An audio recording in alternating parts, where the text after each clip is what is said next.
Épître de Paul aux Romains. Chapitre 1.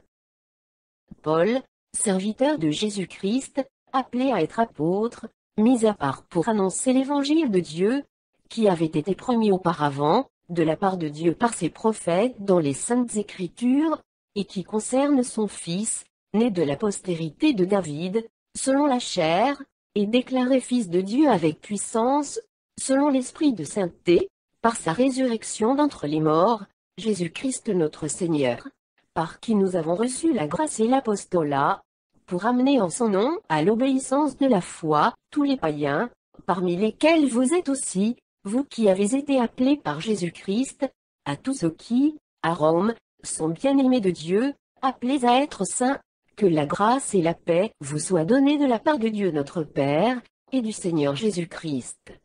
Je rends d'abord grâce à mon Dieu par Jésus-Christ, au sujet de vous tous, de ce que votre foi est renommée dans le monde entier. Dieu, que je sers en mon esprit dans l'évangile de son Fils, m'est témoin que je fais sans cesse mention de vous, demandant continuellement dans mes prières d'avoir enfin, par sa volonté, le bonheur d'aller vers vous. Car je désire vous voir, pour vous communiquer quelques dons spirituels, afin que vous soyez affermis, ou plutôt, afin que nous soyons encouragés ensemble, au milieu de vous, par la foi qui nous est commune, à vous et à moi. Je ne veux pas vous laisser ignorer, frères, que j'ai souvent formé le projet d'aller vous voir, afin de recueillir quelques fruits parmi vous, comme parmi les autres nations. Mais j'en ai été empêché jusqu'ici. Je me dois aux Grecs et aux barbares, aux savants et aux ignorants. Ainsi, j'ai un vif désir de vous annoncer aussi l'Évangile, à vous, qui êtes à Rome. Car je n'ai point honte de l'Évangile, c'est une puissance de Dieu pour le salut de quiconque croit, du juif premièrement, puis du grec, parce qu'en lui est révélée la justice de Dieu, par la foi, et pour la foi, selon qu'il est écrit, le juste vivra par la foi. La colère de Dieu se révèle du ciel contre toute impiété, et toute injustice des hommes, qui retiennent injustement la vérité captive, car ce qu'on peut connaître de Dieu est manifeste pour eux, Dieu le leur ayant fait connaître. En effet, les perfections invisibles de Dieu, sa puissance éternelle et sa divinité, se voient comme à l'œil, depuis la création du monde, quand on les considère dans ses ouvrages. Ils sont donc inexcusables, puisqu'ayant connu Dieu, ils ne l'ont point glorifié comme Dieu, et ne lui ont point rendu grâce. Mais ils se sont égarés dans leurs pensées, et leur cœur sans intelligence a été plongé dans les ténèbres. Se vantant d'être sages, ils sont devenus fous. Et ils ont changé la gloire du Dieu incorruptible en image, représentant l'homme corruptible, des oiseaux, des quadrupèdes, et des reptiles. C'est pourquoi Dieu les a livrés à l'impureté, selon les convoitises de leur cœur, en sorte qu'ils déshonorent même leur propre corps. Eux, qui ont changé la vérité de Dieu en mensonge, et qui ont adoré et servi la créature au lieu du Créateur, qui est béni éternellement. Amen. C'est pourquoi Dieu les a livrés à des passions infâmes, car leurs femmes ont changé l'usage naturel en celui qui est contre nature. Et de même les hommes, abandonnant l'usage naturel de la femme, se sont enflammés dans leurs désirs les uns pour les autres, commettant hommes avec hommes des choses infâmes, et recevant en eux-mêmes le salaire que méritait leur égarement. Comme ils ne se sont pas souciés de connaître Dieu, Dieu les a livrés à leur sens réprouvé, pour commettre des choses indignes, étant remplis de toute espèce d'injustice, de méchanceté, de cupidité, de malice. Pleins d'envie, de meurtre, de querelles, de ruse, de malignité. Rapporteurs, médisants, impies, arrogants, hautains, fanfarons, ingénieux au mal, rebelles à leurs parents, dépourvus d'intelligence, de loyauté, d'affection naturelle, de miséricorde. Et, bien qu'ils connaissent le jugement de Dieu, déclarant dignes de mort ceux qui commettent de telles choses, non seulement ils les font, mais ils approuvent ceux qui les font. Chapitre 2.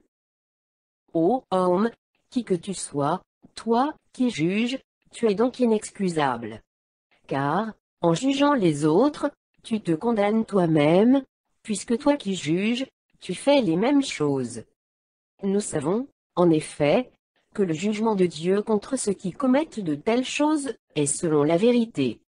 Et penses-tu, ô homme, qui juge ceux qui commettent de telles choses, et qui les fait, que tu échapperas au jugement de Dieu? Ou méprises-tu les richesses de sa bonté, de sa patience et de sa longanimité, ne reconnaissant pas que la bonté de Dieu te pousse à la repentance? Mais, par ton endurcissement et par ton cœur impénitent, tu t'amasses un trésor de colère, pour le jour de la colère, et de la manifestation du juste jugement de Dieu, qui rendra à chacun selon ses œuvres, réservant la vie éternelle à ceux qui, par la persévérance à bien faire, cherchent l'honneur, la gloire et l'immortalité. Mais l'irritation et la colère à ceux qui, par esprit de dispute, sont rebelles à la vérité, et obéissent à l'injustice. Tribulation, et angoisse sur toute âme d'homme qui fait le mal, sur le juif premièrement, puis sur le grec. Gloire, honneur et paix pour quiconque fait le bien, pour le juif premièrement, puis pour le grec. Car devant Dieu, il n'y a point d'acception de personne. Tous ceux qui ont péché sans la loi, périront aussi sans la loi, et tous ceux qui ont péché avec la loi, seront jugés par la loi. Ce ne sont pas, en effet, ceux qui écoutent la loi qui sont justes devant Dieu, mais ce sont ceux qui la mettent en pratique qui seront justifiés. Quand les païens, qui n'ont point la loi, font naturellement ce que prescrit la loi, ils sont, eux, qui n'ont point la loi, une loi pour eux-mêmes. Ils montrent que l'œuvre de la loi est écrite dans leur cœur, leur conscience en rendant témoignage, et leurs pensées s'accusant ou se défendant tour à tour. C'est ce qui paraîtra au jour, où, selon mon évangile, Dieu jugera par Jésus-Christ les actions secrètes des hommes. Toi, qui te donnes le nom de juif, qui te repose sur la loi, qui te glorifie de Dieu, qui connaît sa volonté, qui apprécie la différence des choses, étant instruit par la loi. Toi, qui te flattes d'être le conducteur des aveugles, la lumière de ceux qui sont dans les ténèbres, le docteur des insensés, le maître des ignorants, parce que tu as dans la loi la règle de la science et de la vérité. Toi donc, qui enseignes les autres, tu ne t'enseignes pas toi-même. Toi, qui prêches de ne pas dérober, tu dérobes. Toi, qui dis de ne pas commettre d'adultère, tu commets l'adultère. Toi, qui as en abomination les idoles, tu commets des sacrilèges. Toi, qui te fais une gloire de la loi, tu déshonores Dieu par la transgression de la loi. Car le nom de Dieu est à cause de vous, blasphémé parmi les païens, comme cela est écrit. La circoncision est utile, si tu mets en pratique la loi. Mais si tu transgresses la loi, ta circoncision devient incirconcision. Si donc l'incirconcis observe les ordonnances de la loi, son incirconcision ne sera-t-elle pas tenue pour circoncision? L'incirconcis de nature, qui accomplit la loi, ne te condamnera-t-il pas, toi qui la transgresses, tout en ayant la lettre de la loi et la circoncision?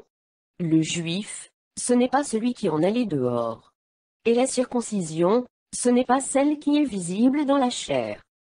Mais le juif, c'est celui qui l'est intérieurement. Et la circoncision, c'est celle du cœur, selon l'esprit, et non selon la lettre. La louange de ce juif ne vient pas des hommes, mais de Dieu. Chapitre 3. Quel est donc l'avantage des Juifs, ou quelle est l'utilité de la circoncision? Il est grand de toute manière, et tout d'abord en ce que les oracles de Dieu leur ont été confiés. Et quoi? Si quelques-uns n'ont pas cru, leur incrédulité anéantira-t-elle la fidélité de Dieu? Loin de là. Que Dieu, au contraire, soit reconnu pour vrai, et tout homme pour menteur, selon qu'il est écrit, afin que tu sois trouvé juste dans tes paroles, et que tu triomphes lorsqu'on te juge. Mais si notre injustice établit la justice de Dieu, que dirons-nous? Dieu est-il injuste quand il déchaîne sa colère? Je parle à la manière des hommes. Loin de là. Autrement, comment Dieu jugerait-il le monde? Et si, par mon mensonge, la vérité de Dieu éclate davantage pour sa gloire, pourquoi suis-je moi-même encore jugé comme pécheur? Et pourquoi ne ferions-nous pas le mal, afin qu'il en arrive du bien, comme quelques-uns, qui nous calomnient, prétendent que nous le disons? la condamnation de ces gens est juste. Quoi donc? Sommes-nous plus excellents? Nullement. Car nous avons déjà prouvé que tous, juifs et grecs, sont sous l'empire du péché, selon qu'il est écrit, il n'y a point de juste, pas même un seul. Nul n'est intelligent, nul ne cherche Dieu. Tous sont égarés, tous sont pervertis. Il n'en est aucun qui fasse le bien, pas même un seul. Leur gosier est un sépulcre ouvert. Ils se servent de leur langue pour tromper.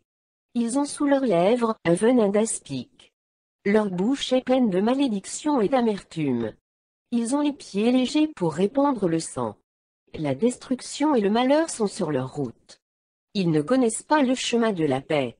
La crainte de Dieu n'est pas devant leurs yeux. Or, nous savons que tout ce que dit la loi, elle le dit à ceux qui sont sous la loi, afin que toute bouche soit fermée, et que tout le monde soit reconnu coupable devant Dieu. Car nul ne sera justifié devant lui par les œuvres de la loi, puisque c'est par la loi que vient la connaissance du péché. Mais maintenant, sans la loi est manifestée la justice de Dieu, à laquelle rendent témoignage la loi et les prophètes, justice de Dieu par la foi en Jésus-Christ, pour tous ceux qui croient. Il n'y a point de distinction. Car tous ont péché, et sont privés de la gloire de Dieu. Et ils sont gratuitement justifiés par sa grâce, par le moyen de la rédemption qui est en Jésus-Christ. C'est lui que Dieu a destiné, par son sang, à être, pour ceux qui croient et victime propitiatoire, afin de montrer sa justice, parce qu'il avait laissé impunis les péchés commis auparavant, au temps de sa patience, afin, dis-je, de montrer sa justice dans le temps présent, de manière à être juste, tout en justifiant celui qui a la foi en Jésus. Où donc est le sujet de se glorifier? Il est exclu. Par quelle loi? Par la loi des œuvres? Non, mais par la loi de la foi. Car nous pensons que l'homme est justifié par la foi, sans les œuvres de la loi. Ou bien Dieu est-il seulement le Dieu des Juifs? Ne l'est-il pas aussi des païens? Oui, il est aussi des païens, puisqu'il y a un seul Dieu, qui justifiera par la foi les circoncis, et par la foi les incirconcis. Anéantissons-nous donc la loi par la foi? Loin de là. Au contraire, nous confirmons la loi. Chapitre 4. Que dirons-nous donc qu'Abraham, notre père, a obtenu selon la chair? Si Abraham a été justifié par les œuvres, il a sujet de se glorifier, mais non devant Dieu. Car que dit l'Écriture? Abraham crut à Dieu, et cela lui fut imputé à justice. Or, à celui qui fait une œuvre, le salaire est imputé, non comme une grâce, mais comme une chose due. Et à celui qui ne fait point d'œuvre, mais qui croit en celui qui justifie l'impie, sa foi lui est imputée à justice. De même David exprime le bonheur de l'homme à qui Dieu impute la justice sans les œuvres, heureux ceux dont les iniquités sont pardonnées, et dont les péchés sont couverts. Heureux l'homme à qui le Seigneur n'impute pas son péché. Ce bonheur n'est-il que pour les circoncis, ou est-il également pour les incirconcis? Car nous disons que la foi fut imputée à justice à Abraham. Comment donc lui fut-elle imputée? Était-ce après, ou avant sa circoncision? Il n'était pas encore circoncis, il était incirconcis. Et il reçut le signe de la circoncision, comme sceau de la justice, qu'il avait obtenu par la foi, quand il était incirconcis, afin d'être le père de tous les incirconcis qui croient, pour que la justice leur fût aussi imputée, et le père des circoncis, qui ne sont pas seulement circoncis, mais encore qui marchent sur les traces de la foi de notre père Abraham, quand il était incirconcis. En effet, ce n'est pas par la loi, que l'héritage du monde a été promis à Abraham, ou à sa postérité, c'est par la justice de la foi. Car, si les héritiers le sont par la loi, la foi est vaine, et la promesse est anéantie, parce que la loi produit la colère, et que là, où il n'y a point de loi, il n'y a point non plus de transgression. C'est pourquoi les héritiers le sont par la foi, pour que ce soit par grâce, afin que la promesse soit assurée à toute la postérité, non seulement à celle qui est sur la loi, mais aussi à celle qui a la foi d'Abraham, notre Père à tous, selon qu'il est écrit, je t'ai établi Père d'un grand nombre de nations. Il est notre Père devant celui auquel il a cru, Dieu, qui donne la vie aux morts, et qui appelle les choses qui ne sont point, comme si elles étaient. Espérant contre toute espérance, il crut, en sorte qu'il devint père d'un grand nombre de nations, selon ce qui lui avait été dit, telle sera ta postérité. Et, sans faiblir dans la foi, il ne considéra point que son corps était déjà usé, puisqu'il avait près de 100 ans, et que Sarah n'était plus en état d'avoir des enfants. Il ne douta point, par incrédulité, au sujet de la promesse de Dieu. Mais il fut fortifié par la foi, donnant gloire à Dieu, et ayant la pleine conviction que ce qu'il promet, il peut aussi l'accomplir. C'est pourquoi cela lui fut imputé à justice. Mais ce n'est pas à cause de lui seul qu'il est écrit que cela lui fut imputé. C'est encore à cause de nous, à qui cela sera imputé, à nous, qui croyons en celui qui a ressuscité des morts Jésus notre Seigneur, lequel a été livré pour nos offenses, et est ressuscité pour notre justification. Chapitre 5. Étant donc justifiés par la foi, nous avons la paix avec Dieu, par notre Seigneur Jésus-Christ, à qui nous devons d'avoir eu, par la foi accès à cette grâce, dans laquelle nous demeurons fermes, et nous nous glorifions dans l'espérance de la gloire de Dieu. Bien plus, nous nous glorifions même des afflictions, sachant que l'affliction produit la persévérance, la victoire dans l'épreuve, et cette victoire l'espérance. Or, l'espérance ne trompe point, parce que l'amour de Dieu est répandu dans nos cœurs par le Saint-Esprit, qui nous a été donné. Car, lorsque nous étions encore sans force, Christ, au temps marqué, est mort pour des impies. À peine mourrait-on pour un juste. Quelqu'un peut-être mourrait-il pour un homme de bien. Mais Dieu prouve son amour envers nous, en ce que, lorsque nous étions encore des pécheurs, Christ est mort pour nous. À plus forte raison donc, maintenant que nous sommes justifiés par son sang, serons-nous sauvés par lui de la colère. Car, si, lorsque nous étions ennemis, nous avons été réconciliés avec Dieu par la mort de son Fils, à plus forte raison, étant réconciliés, serons-nous sauvés par sa vie. Et non seulement cela, mais encore nous nous glorifions en Dieu par notre Seigneur Jésus-Christ, par qui maintenant nous avons obtenu la réconciliation. C'est pourquoi, comme par un seul homme le péché est entré dans le monde, et par le péché la mort, et qu'ainsi la mort s'est étendue sur tous les hommes, parce que tous ont péché, car jusqu'à la loi le péché était dans le monde.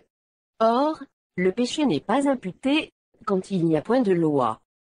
Cependant, la mort a régné depuis Adam jusqu'à Moïse, même sur ceux qui n'avaient pas péché par une transgression semblable à celle d'Adam, lequel est la figure de celui qui devait venir. Mais il n'en est pas du don gratuit comme de l'offense. Car, si par l'offense d'un seul il en est beaucoup qui sont morts, à plus forte raison, la grâce de Dieu, et le don de la grâce venant d'un seul homme, Jésus-Christ, ont-ils été abondamment répandus sur beaucoup. Et il n'en est pas du don comme d'eux, ce qui est arrivé par un seul qui a péché. Car c'est après une seule offense que le jugement est devenu condamnation, tandis que le don gratuit devient justification après plusieurs offenses. Si par l'offense d'un seul, la mort a régné par lui seul, à plus forte raison, ceux qui reçoivent l'abondance de la grâce et du don de la justice régneront-ils dans la vie par Jésus-Christ lui seul.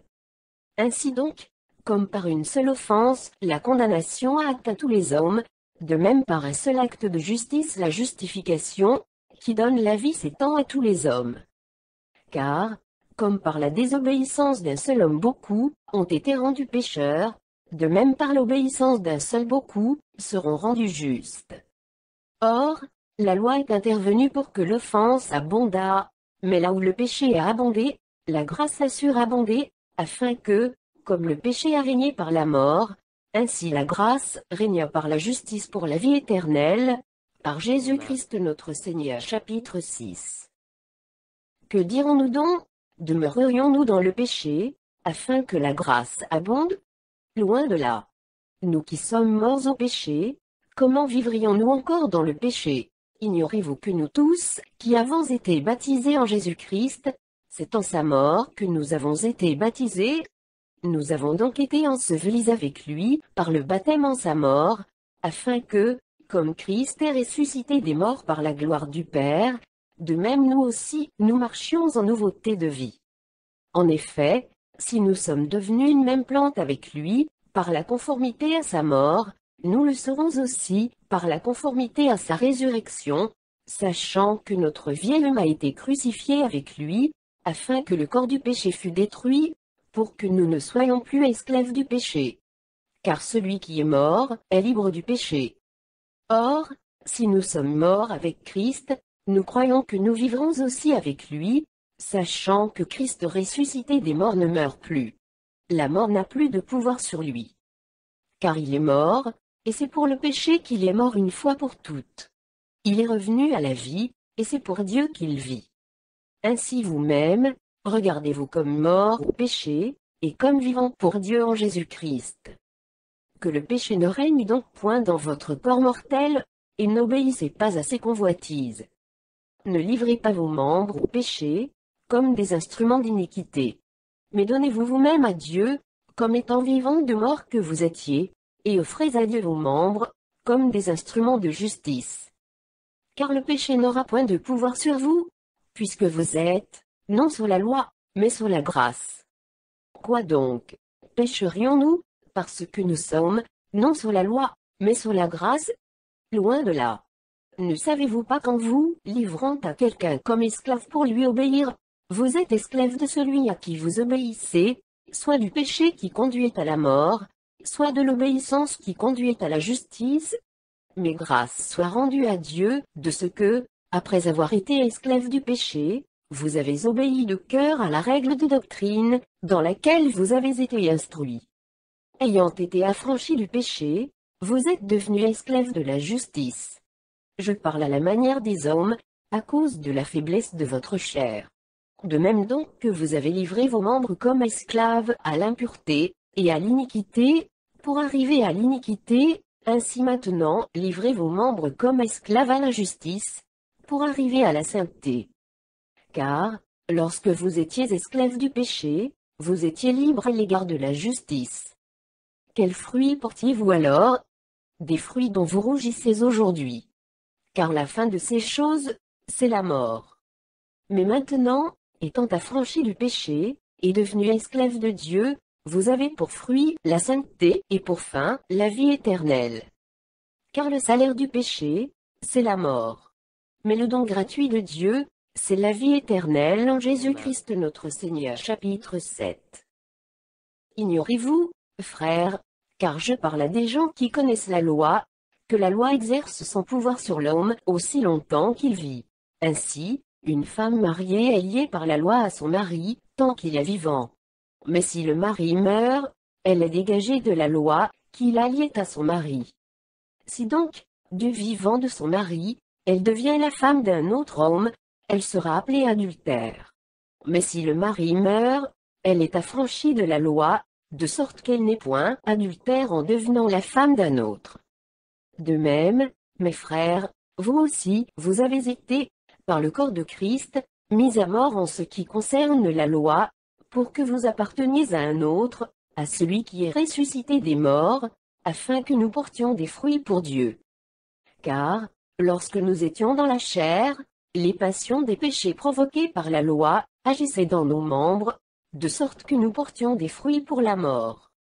Mais maintenant, nous avons été dégagés de la loi, étant morts à cette loi, sous laquelle nous étions retenus, de sorte que nous servons dans un esprit nouveau, et non selon la lettre qui a vieilli. Que dirons-nous donc? La loi est-elle péché? Loin de là. Mais je n'ai connu le péché que par la loi. Car je n'aurais pas connu la convoitise, si la loi nous dit, tu ne convoiteras point. Et le péché, saisissant l'occasion, produisit en moi, par le commandement toutes sortes de convoitises. Car sans loi, le péché est mort. Pour moi, étant autrefois sans loi, je vivais. Mais quand le commandement vint, le péché reprit vie, et moi, je mourus. Ainsi, le commandement qui conduit à la vie, se trouva pour moi conduire à la mort. Car le péché saisissant l'occasion, me séduisit par le commandement, et par lui, me fit mourir. La loi donc est sainte, et le commandement est saint, juste et bon. Ce qui est bon a-t-il donc été pour moi une cause de mort? Loin de là. Mais c'est le péché, afin qu'il se manifestait comme péché, en me donnant la mort par ce qui est bon, et que, par le commandement, il devint condamnable au plus haut point. Nous savons, en effet, que la loi est spirituelle. Mais moi, je suis charnel, vendu au péché. Car je ne sais pas ce que je fais, je ne fais point ce que je veux, et je fais ce que je hais. Or, si je fais ce que je ne veux pas, je reconnais par là que la loi est bonne. Et maintenant, ce n'est plus moi qui le fais, mais c'est le péché qui habite en moi. Ce qui est bon, je le sais, n'habite pas en moi, c'est-à-dire dans ma chair, j'ai la volonté, mais non le pouvoir de faire le bien. Car je ne fais pas le bien que je veux, et je fais le mal que je ne veux pas. Et si je fais ce que je ne veux pas, ce n'est plus moi qui le fais, c'est le péché qui habite en moi. Je trouve donc en moi cette loi, quand je veux faire le bien, le mal est attaché à moi. Car je prends plaisir à la loi de Dieu, selon l'homme intérieur. Mais je vois dans mes membres une autre loi, qui lutte contre la loi de mon entendement, et qui me rend captif de la loi du péché, qui est dans mes membres. Misérable que je suis! Qui me délivrera du corps de cette mort? Grâce soit rendue à Dieu par Jésus-Christ notre Seigneur. Ainsi donc, moi-même, je suis par l'entendement esclave de la loi de Dieu, et je suis par la chair esclave de la loi du péché. Chapitre 8. Il n'y a donc maintenant aucune condamnation pour ceux qui sont en Jésus-Christ. En effet, la loi de l'esprit de vie en Jésus-Christ m'a affranchi de la loi du péché et de la mort.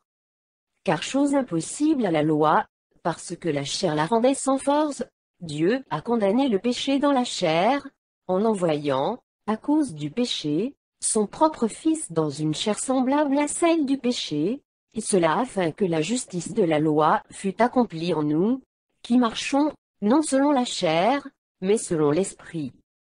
Ceux, en effet, qui vivent selon la chair, s'affectionnent aux choses de la chair, tandis que ceux qui vivent selon l'esprit, s'affectionnent aux choses de l'esprit. Et l'affection de la chair, c'est la mort, tandis que l'affection de l'esprit, c'est la vie et la paix. Car l'affection de la chair est inimitié contre Dieu, parce qu'elle ne se soumet pas à la loi de Dieu, et qu'elle ne le peut même pas. Or ceux qui vivent selon la chair ne sauraient plaire à Dieu. Pour vous, vous ne vivez pas selon la chair, mais selon l'esprit, si du moins l'esprit de Dieu habite en vous. Si quelqu'un n'a pas l'esprit de Christ, il ne lui appartient pas. Et si Christ est en vous, le corps, il est vrai, est mort à cause du péché, mais l'esprit est vie à cause de la justice. Et si l'esprit de celui qui a ressuscité Jésus d'entre les morts habite en vous, celui qui a ressuscité Christ d'entre les morts rendra aussi la vie à vos corps mortels par son esprit, qui habite en vous. Ainsi donc, frères, nous ne sommes point redevables à la chair, pour vivre selon la chair. Si vous vivez selon la chair, vous mourrez. Mais si par l'esprit vous faites mourir les actions du corps, vous vivrez, car tous ceux qui sont conduits par l'Esprit de Dieu sont fils de Dieu. Et vous n'avez point reçu un esprit de servitude, pour être encore dans la crainte. Mais vous avez reçu un esprit d'adoption, par lequel nous crions, Abba, Père. L'Esprit lui-même rend témoignage à notre esprit que nous sommes enfants de Dieu. Or, si nous sommes enfants, nous sommes aussi héritiers, héritiers de Dieu, et cohéritiers de Christ, si toutefois nous souffrons avec lui, afin d'être glorifiés avec lui. J'estime que les souffrances du temps présent ne sauraient être comparées à la gloire à venir, qui sera révélée pour nous. Aussi la création attend-elle avec un ardent désir la révélation des fils de Dieu. Car la création a été soumise à la vanité, non de son gré, mais à cause de celui qui l'y a soumise, avec l'espérance qu'elle aussi sera affranchie de la servitude de la corruption, pour avoir part à la liberté de la gloire des enfants de Dieu. Or, nous savons que, jusqu'à ce jour, la création tout entière soupire et souffre les douleurs de l'enfantement. Et ce n'est pas elle seulement. Mais nous aussi, qui avons les prémices de l'Esprit, nous aussi, nous soupirons en nous-mêmes, en attendant l'adoption, la rédemption de notre corps. Car c'est en espérance que nous sommes sauvés. Or, l'espérance qu'on voit n'est plus espérance, ce qu'on voit, peut-on l'espérer encore? Mais si nous espérons ce que nous ne voyons pas, nous l'attendons avec persévérance.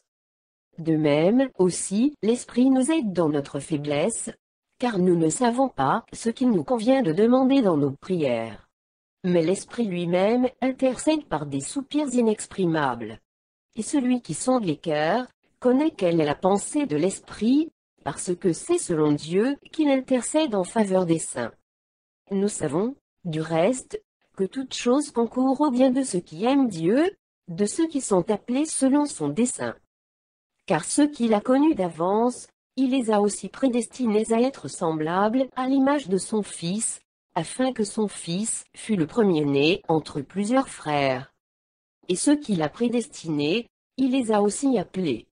Et ceux qu'il a appelés, il les a aussi justifiés. Et ceux qu'il a justifiés, il les a aussi glorifiés. Que dirons-nous donc à l'égard de ces choses? Si Dieu est pour nous, qui sera contre nous? Lui, qui n'a point épargné son propre Fils, mais qui l'a livré pour nous tous, comment ne nous donnera-t-il pas aussi toutes choses avec lui? Qui accusera les élus de Dieu? C'est Dieu qui justifie. Qui les condamnera? Christ est mort. Bien plus, il est ressuscité, il est à la droite de Dieu, et il intercède pour nous. Qui nous séparera de l'amour de Christ? Sera-ce la tribulation, ou l'angoisse, ou la persécution, ou la faim, ou la nudité, ou le péril, ou l'épée? Selon qu'il est écrit, c'est à cause de toi qu'on nous met à mort, tout le jour, qu'on nous regarde comme des brebis, destinées à la boucherie. Mais dans toutes ces choses nous sommes plus que vainqueurs, par celui qui nous a aimés. Car j'ai l'assurance que, ni la mort ni la vie, ni les anges ni les dominations, ni les choses présentes, ni les choses à venir, ni les puissances, ni la hauteur, ni la profondeur, ni aucune autre créature, ne pourra nous séparer de l'amour de Dieu, manifesté en Jésus-Christ notre Seigneur. Chapitre 9. Je dis la vérité en Christ, je ne mens point, ma conscience m'en rend témoignage par le Saint-Esprit, j'éprouve une grande tristesse, et j'ai dans le cœur un chagrin continuel. Car je voudrais moi-même être anathème et séparé de Christ pour mes frères, mes parents selon la chair, qui sont israélites, à qui appartiennent l'adoption, et la gloire, et les alliances, et la loi, et le culte, et les promesses, et les patriarches, et de qui est issu, selon la chair, le Christ, qui est au-dessus de toutes choses, Dieu béni éternellement. Amen. Ce n'est point à dire que la parole de Dieu soit restée sans effet. Car tous ceux qui descendent d'Israël ne sont pas Israël, et, pour être la postérité d'Abraham, ils ne sont pas tous ses enfants. Mais il est dit, en Isaac sera nommé pour toi une postérité, c'est-à-dire que ce ne sont pas les enfants de la chair, qui sont enfants de Dieu, mais que ce sont les enfants de la promesse, qui sont regardés comme la postérité. Voici, en effet, la parole de la promesse, je reviendrai à cette même époque, et Sarah aura un fils. Et, de plus, il en fut ainsi de Rebecca, qui conçut du seul Isaac notre père. Car, quoique les enfants ne fussent pas encore nés, et qu'ils n'eussent fait ni bien ni mal, afin que le dessein d'élection de Dieu subsistât, sans dépendre des œuvres, et par la seule volonté de celui qui appelle, il fut dit à Rebecca, l'aîné sera assujetti au plus jeune. Selon qu'il est écrit, j'ai aimé Jacob, et j'ai haï Ésaü. Que dirons-nous donc? Y a-t-il en Dieu de l'injustice? Loin de là. Car il dit à Moïse, je ferai miséricorde à qui je fais miséricorde, et j'aurai compassion de qui j'ai compassion. Ainsi donc, cela ne dépend, ni de celui qui veut, ni de celui qui court, mais de Dieu qui fait miséricorde. Car l'Écriture dit à Pharaon, je t'ai suscité à dessein pour montrer en toi ma puissance, et afin que mon nom soit publié par toute la terre. Ainsi, il fait miséricorde à qui il veut, et il endurcit qui il veut. Tu me diras, pourquoi blâme-t-il encore? Car qui est-ce qui résiste à sa volonté? Ô homme, toi plutôt, qui es-tu pour contester avec Dieu? Le vase d'argile dira-t-il à celui qui l'a formé, pourquoi m'as-tu fait ainsi? Le potier n'est-il pas maître de l'argile, pour faire avec la même masse, un vase d'honneur, et un vase d'un usage vil? Et que dire, si Dieu, voulant montrer sa colère, et faire connaître sa puissance, a supporté avec une grande patience des vases de colère formés pour la perdition, et s'il a voulu faire connaître la richesse de sa gloire envers des vases de miséricorde qu'il a d'avance préparés pour la gloire, ainsi nous a-t-il appelés, non seulement d'entre les Juifs, mais encore d'entre les païens, selon qu'il le dit dans Osée, j'appellerai mon peuple celui qui n'était pas mon peuple, et bien-aimé celle qui n'était pas la bien-aimée. Et là où on leur disait, vous n'êtes pas mon peuple, ils seront appelés fils du Dieu vivant. Ésaïe, de son côté, s'écrie au sujet d'Israël, quand le nombre des fils d'Israël serait comme le sable de la mer, un reste seulement sera sauvé. Car le Seigneur exécutera pleinement et promptement sur la terre ce qu'il a résolu. Et, comme Ésaïe l'avait dit auparavant, si le Seigneur des armées ne nous eût laissé une postérité, nous serions devenus comme Sodome, nous aurions été semblables à Gomorrhe. Que dirons-nous donc? Les païens, qui ne cherchaient pas la justice, ont obtenu la justice qui vient de la foi, tandis qu'Israël, qui cherchait une loi de justice, n'est pas parvenu à cette loi. Pourquoi? Parce qu'Israël l'a cherchée, non par la foi, mais comme provenant des œuvres. Ils se sont heurtés contre la pierre d'achoppement, selon qu'il est écrit, voici, je mets en Sion une pierre d'achoppement, et un rocher de scandale, et celui qui croit en lui ne sera point confus. Chapitre 10. Frères, le vœu de mon cœur, et ma prière à Dieu pour eux, c'est qu'ils soient sauvés. Je leur rends le témoignage qu'ils ont du zèle pour Dieu, mais sans intelligence, ne connaissant pas la justice de Dieu, et cherchant à établir leur propre justice, ils ne se sont pas soumis à la justice de Dieu. Car Christ est la fin de la loi, pour la justification de tous ceux qui croient. En effet, Moïse définit ainsi la justice qui vient de la loi, l'homme qui mettra ces choses en pratique vivra par elles. Mais voici comment parle la justice qui vient de la foi, ne dis pas en ton cœur, qui montera au ciel, c'est en faire descendre Christ. Ou, qui descendra dans l'abîme, c'est faire remonter Christ d'entre les morts. Que dit-elle donc? La parole est près de toi, dans ta bouche et dans ton cœur. Or, c'est la parole de la foi, que nous prêchons. Si tu confesses de ta bouche le Seigneur Jésus, et si tu crois dans ton cœur, que Dieu l'a ressuscité des morts, tu seras sauvé. Car c'est en croyant du cœur qu'on parvient à la justice, et c'est en confessant de la bouche qu'on parvient au salut, selon ce que dit l'Écriture, quiconque croit en lui ne sera point confus. Il n'y a aucune différence, en effet, entre le juif et le grec, puisqu'ils ont tous un même Seigneur, qui est riche pour tous ceux qui l'invoquent. Car quiconque invoquera le nom du Seigneur, sera sauvé. Comment donc invoqueront-ils celui en qui ils n'ont pas cru? Et comment croiront-ils en celui dont ils n'ont pas entendu parler? Et comment en entendront-ils parler, s'il n'y a personne qui prêche? Et comment y aura-t-il des prédicateurs, s'ils ne sont pas envoyés? Selon qu'il est écrit, qu'ils sont beaux les pieds de ceux qui annoncent la paix, de ceux qui annoncent de bonnes nouvelles. Mais tous n'ont pas obéi à la bonne nouvelle. Aussi Ésaïe dit-il, Seigneur, qui a cru à notre prédication. Ainsi la foi vient de ce qu'on entend, et ce qu'on entend vient de la parole de Christ. Mais je dis, n'ont-ils pas entendu? Au contraire, leur voix est allée par toute la terre, et leur parole jusqu'aux extrémités du monde. Mais je dis, Israël ne l'a-t-il pas su? Moïse le premier dit, j'exciterai votre jalousie, par ce qui n'est point une nation, je provoquerai votre colère, par une nation sans intelligence. Et Ésaïe pousse la hardiesse jusqu'à dire, j'ai été trouvé, par ceux qui ne me cherchaient pas, je me suis manifesté, à ceux qui ne me demandaient pas. Mais au sujet d'Israël, il dit, j'ai tendu mes mains, tout le jour, vers un peuple rebelle et contredisant. Chapitre 11. Je dis donc, Dieu a-t-il rejeté son peuple? Loin de là. Car moi aussi, je suis israélite, de la postérité d'Abraham, de la tribu de Benjamin. Dieu n'a point rejeté son peuple, qu'il a connu d'avance. Ne savez-vous pas ce que l'Écriture rapporte d'Élie?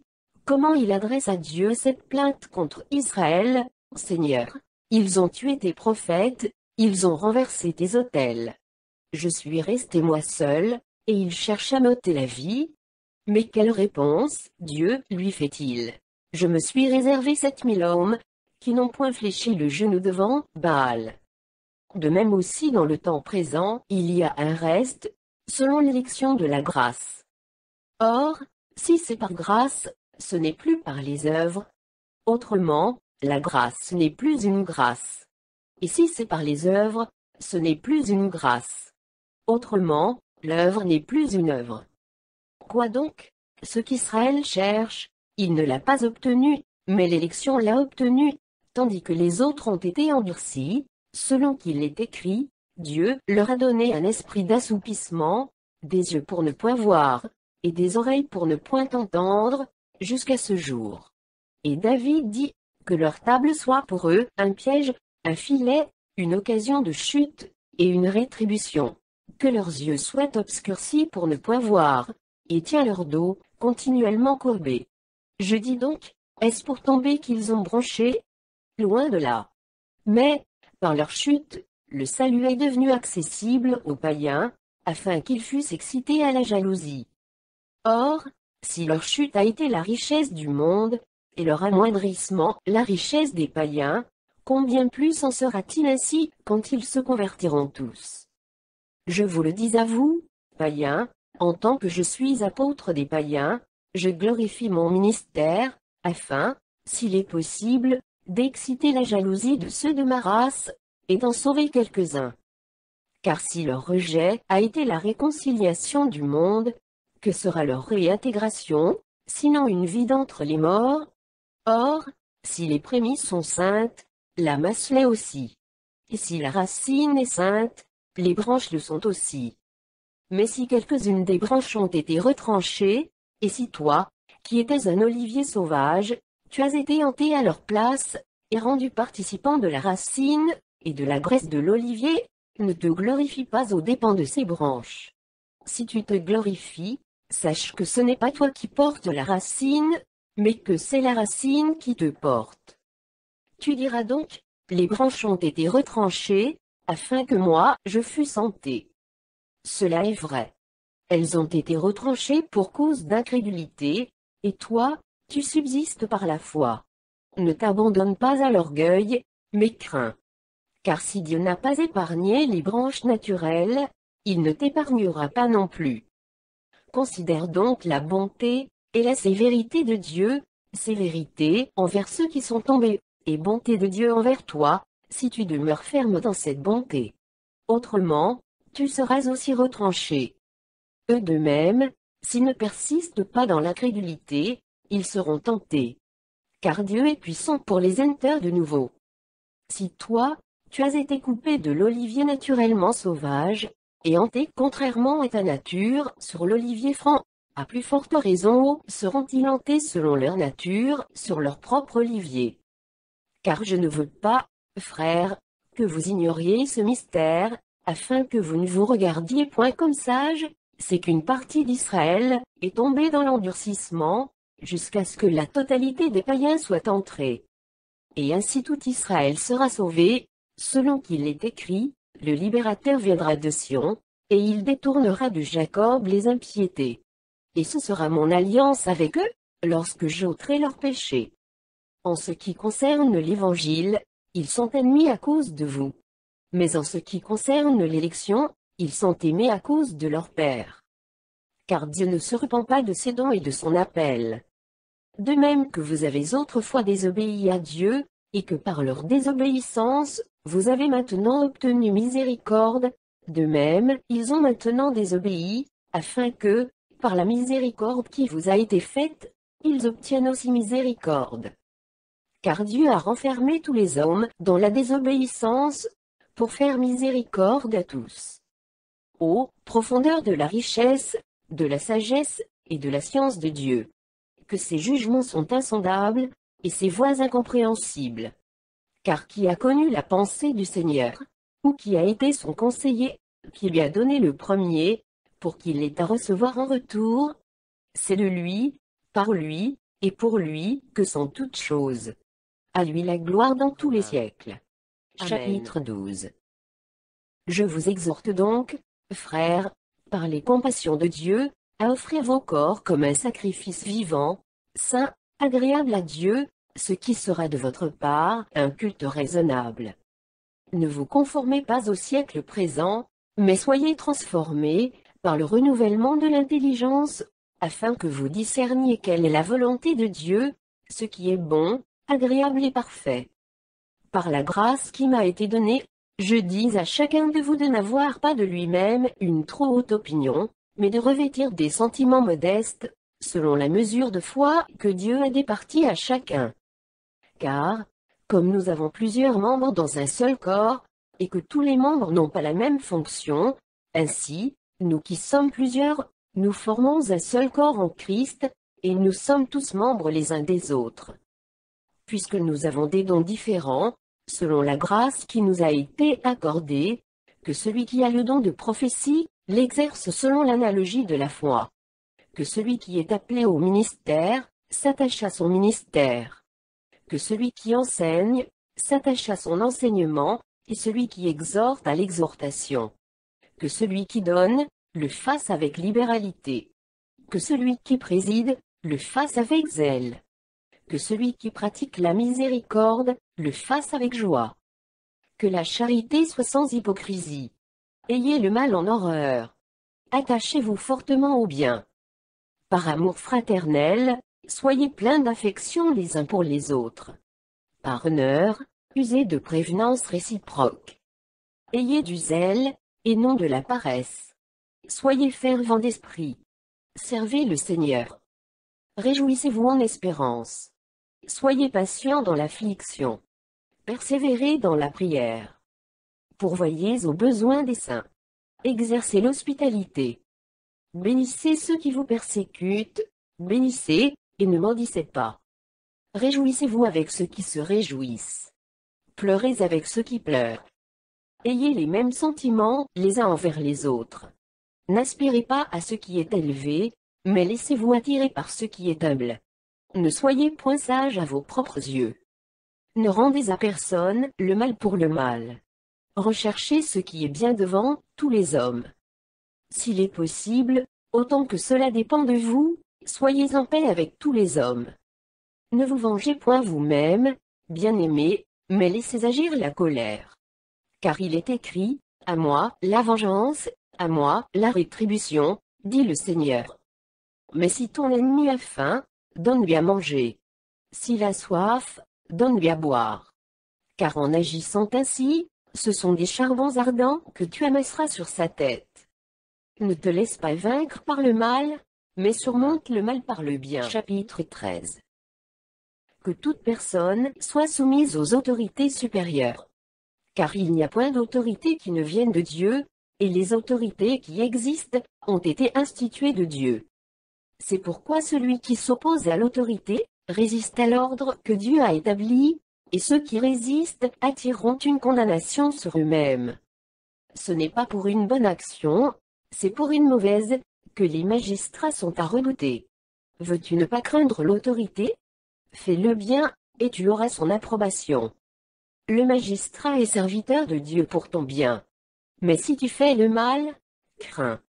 Car ce n'est pas en vain qu'il porte l'épée, étant serviteur de Dieu pour exercer la vengeance, et punir celui qui fait le mal. Il est donc nécessaire d'être soumis, non seulement par crainte de la punition, mais encore par motif de conscience. C'est aussi pour cela que vous payez les impôts. Car les magistrats sont des ministres de Dieu, entièrement appliqués à cette fonction. Rendez à tous ce qui leur est dû, l'impôt à qui vous devez l'impôt, le tribut à qui vous devez le tribut, la crainte à qui vous devez la crainte, l'honneur à qui vous devez l'honneur. ne devez rien à personne, si ce n'est de vous aimer les uns les autres. Car celui qui aime les autres a accompli la loi. En effet, les commandements, tu ne commettras point d'adultère, tu ne tueras point, tu ne déroberas point, tu ne convoiteras point, et ce qu'il peut encore y avoir, se résume dans cette parole, tu aimeras ton prochain comme toi-même. L'amour ne fait point de mal au prochain, l'amour est donc l'accomplissement de la loi. Cela importe d'autant plus que vous savez en quel temps nous sommes, c'est l'heure de vous réveiller en fin du sommeil, car maintenant le salut est plus près de nous que lorsque nous avons cru. La nuit est avancée, le jour approche. Dépouillons-nous donc des œuvres des ténèbres, et revêtons les armes de la lumière. Marchons honnêtement, comme en plein jour, loin des excès et de l'ivrognerie, de la luxure et de l'impudicité, des querelles et des jalousies. Mais revêtez-vous du Seigneur Jésus-Christ, et n'ayez pas soin de la chair, pour en satisfaire les convoitises. Chapitre 14. Faites accueil à celui qui est faible dans la foi, et ne discutez pas sur les opinions. Tel croit pouvoir manger de tout, tel autre, qui est faible, ne mange que des légumes. Que celui qui mange, ne méprise point celui qui ne mange pas, et que celui qui ne mange pas, ne juge point celui qui mange, car Dieu l'a accueilli. Qui es-tu, toi qui juges un serviteur d'autrui? S'il se tient debout, ou s'il tombe, cela regarde son maître. Mais il se tiendra debout, car le Seigneur a le pouvoir de l'affermir. Tel fait une distinction entre les jours. Tel autre les estime tous égaux. Que chacun ait en son esprit une pleine conviction. Celui qui distingue entre les jours, agit ainsi pour le Seigneur. Celui qui mange, c'est pour le Seigneur qu'il mange, car il rend grâce à Dieu. Celui qui ne mange pas, c'est pour le Seigneur qu'il ne mange pas, et il rend grâce à Dieu. En effet, nul de nous ne vit pour lui-même, et nul ne meurt pour lui-même. Car si nous vivons pour le Seigneur. Et si nous mourrons pour le Seigneur. Soit donc que nous vivions, soit que nous mourions, nous sommes au Seigneur. Car Christ est mort, et il a vécu, afin de dominer sur les morts et sur les vivants. Mais toi, pourquoi juges-tu ton frère, ou toi, pourquoi méprises-tu ton frère, puisque nous comparaîtrons tous devant le tribunal de Dieu. Car il est écrit, je suis vivant, dit le Seigneur, tout genou fléchira devant moi, et toute langue donnera gloire à Dieu. Ainsi chacun de nous rendra compte à Dieu pour lui-même. Ne nous jugeons donc plus les uns les autres. Mais pensez plutôt à ne rien faire qui soit pour votre frère une pierre d'achoppement, ou une occasion de chute. Je sais et je suis persuadé par le Seigneur Jésus que rien n'est impur en soi, et qu'une chose n'est impure que pour celui qui la croit impure. Mais si, pour un aliment, ton frère est attristé, tu ne marches plus selon l'amour, ne cause pas, par ton aliment, la perte de celui pour lequel Christ est mort. Que votre privilège ne soit pas un sujet de calomnie. Car le royaume de Dieu, ce n'est pas le manger et le boire, mais la justice, la paix et la joie, par le Saint-Esprit. Celui qui sert Christ de cette manière est agréable à Dieu, et approuvé des hommes. Ainsi donc, recherchons ce qui contribue à la paix et à l'édification mutuelle. Pour un aliment, ne détruis pas l'œuvre de Dieu. À la vérité toutes choses sont pures. Mais il est mal à l'homme, quand il mange, de devenir une pierre d'achoppement. Il est bien de ne pas manger de viande, de ne pas boire de vin, et de s'abstenir de ce qui peut être pour ton frère une occasion de chute, de scandale ou de faiblesse. Cette foi que tu as, garde-la pour toi devant Dieu. Heureux celui qui ne se condamne pas lui-même dans ce qu'il approuve, mais celui qui a des doutes au sujet de ce qu'il mange est condamné, parce qu'il n'agit pas par conviction. Tout ce qui n'est pas le produit d'une conviction est péché. Chapitre 15. Nous qui sommes forts, nous devons supporter les faiblesses de ceux qui ne le sont pas, et ne pas nous complaire en nous-mêmes. Que chacun de nous complaise au prochain pour ce qui est bien en vue de l'édification. Car Christ ne s'est point complu en lui-même, mais, selon qu'il est écrit, les outrages de ceux qui t'insultent sont tombés sur moi. Or, Tout ce qui a été écrit d'avance l'a été pour notre instruction, afin que, par la patience, et par la consolation que donnent les Écritures, nous possédions l'espérance. Que le Dieu de la persévérance, et de la consolation vous donne d'avoir les mêmes sentiments, les uns envers les autres selon Jésus-Christ, afin que tous ensemble, d'une seule bouche, vous glorifiez le Dieu et Père de notre Seigneur Jésus-Christ. Accueillez-vous donc les uns les autres, comme Christ vous a accueillis, pour la gloire de Dieu.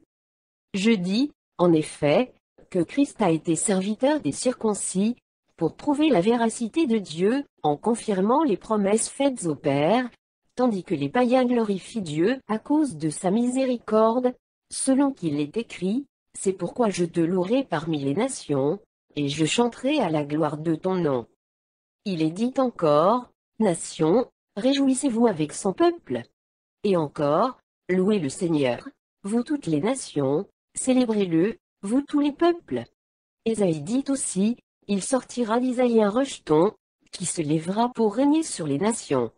Les nations espéreront en lui. » Que le Dieu de l'espérance vous remplisse de toute joie, et de toute paix dans la foi, pour que vous abondiez en espérance, par la puissance du Saint-Esprit.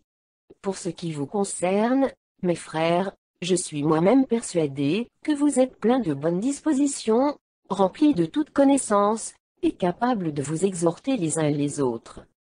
Cependant, à certains égards, je vous ai écrit avec une sorte de hardiesse, comme pour réveiller vos souvenirs, à cause de la grâce que Dieu m'a faite d'être ministre de Jésus-Christ parmi les païens, m'acquittant du divin service de l'évangile de Dieu, afin que les païens lui soient une offrande agréable, étant sanctifiés par l'Esprit Saint.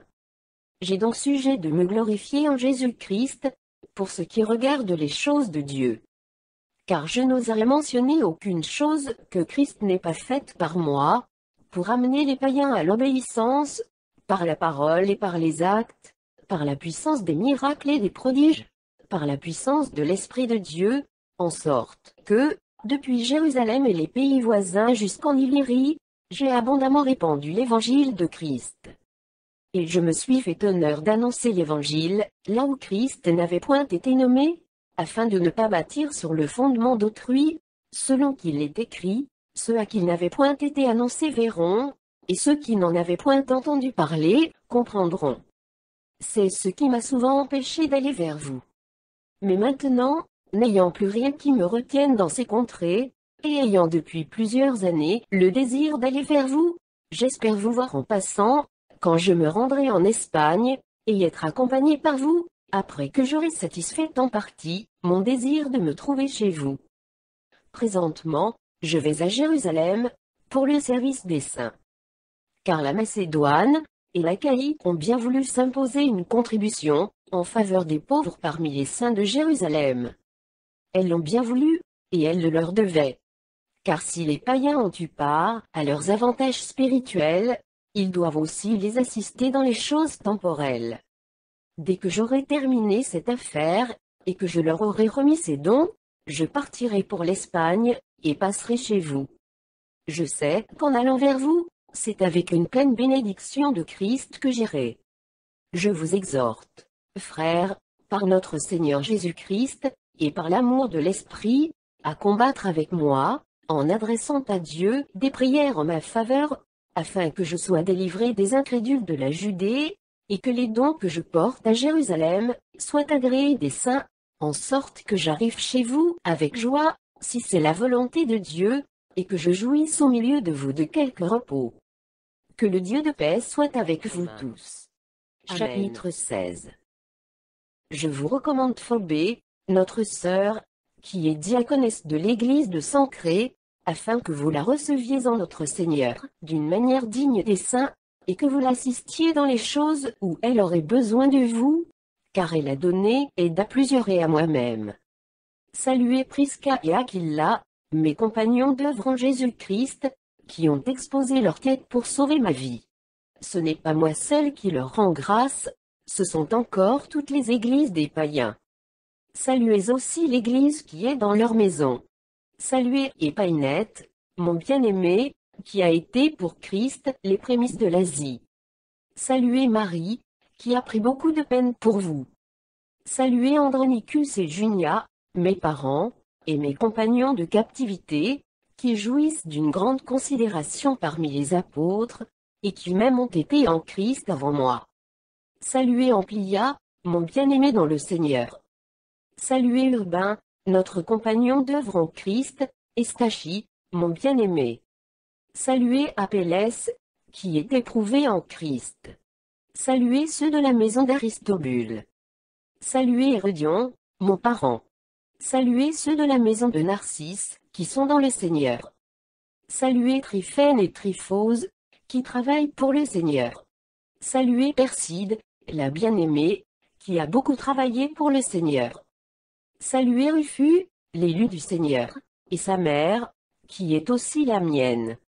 Saluez Asyncrite, Phlégon, Hermès, Patroba, Herma, et les frères qui sont avec eux. Saluez Philologue et Julie, Nérée et sa sœur, et Olympe, et tous les saints qui sont avec eux. Saluez-vous les uns les autres par un saint baiser. Toutes les églises de Christ vous saluent. Je vous exhorte, frères, à prendre garde à ce qui cause des divisions et des scandales, au préjudice de l'enseignement que vous avez reçu. Éloignez-vous d'eux. Car de tels hommes ne servent point Christ notre Seigneur, mais leur propre ventre. Et, par des paroles douces et flatteuses, ils séduisent les cœurs des simples. Pour vous, votre obéissance est connue de tous. Je me réjouis donc à votre sujet, et je désire que vous soyez sages en ce qui concerne le bien et pur en ce qui concerne le mal. Le Dieu de paix écrasera bientôt Satan sous vos pieds. Que la grâce de notre Seigneur Jésus-Christ soit avec vous. Timothée, mon compagnon d'œuvre, vous salue, ainsi que Lucius, Jason et Sosipater, mes parents. Je vous salue dans le Seigneur, moi Tertius, qui a écrit cette lettre. Gaius, mon hôte et celui de toute l'Église, vous salue. Eraste, le trésorier de la ville, vous salue, ainsi que le frère Quartus. Que la grâce de notre Seigneur Jésus-Christ soit avec vous tous. Amen. À celui qui peut vous affermir, selon mon évangile, et la prédication de Jésus-Christ, conformément à la révélation du mystère caché pendant des siècles, mais manifesté maintenant par les écrits des prophètes, d'après l'ordre du Dieu éternel, et porté à la connaissance de toutes les nations, afin qu'elles obéissent à la foi, à Dieu, seul sage, soit la gloire au siècle des siècles, par Jésus-Christ. Amen.